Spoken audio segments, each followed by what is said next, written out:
Welcome as we continue our study of Colossians and chapter 4, verse 11. And Jesus, the one being called justice, those being of the circumcision, greet you. These only fellow workers for the kingdom of God who became a comfort to me. So, first thing is that greets is actually not in here. That is in verse 12. And we'll look at this when we get to verse 12. But just something to remember that the Greek text, they didn't have verses, they didn't have punctuation.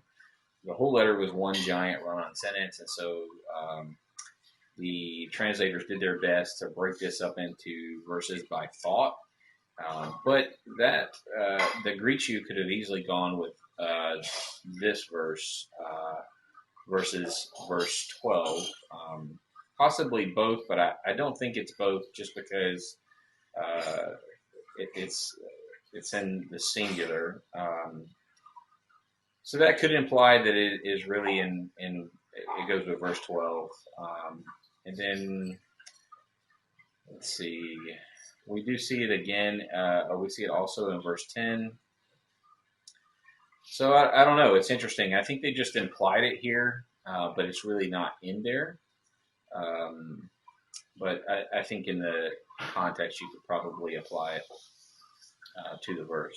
Fellow workers is sunageros. And so that soon is with, and ergon is work, so with work. And then comfort is paragoria, which is para, which is near, and agora, which is like it's a gathering, and it's really a general term for a gathering. But it could have been an election or a debate, town square, or a marketplace. And Thayer actually adds some more to that if we were to look at it. It's interesting. It's only used one time. So is it comfort? Good question.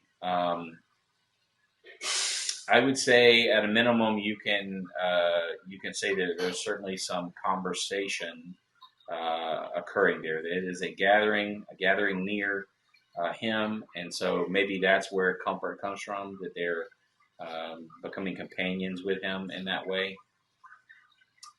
But again, because it's only used one time, it is hard to come to a conclusion on that.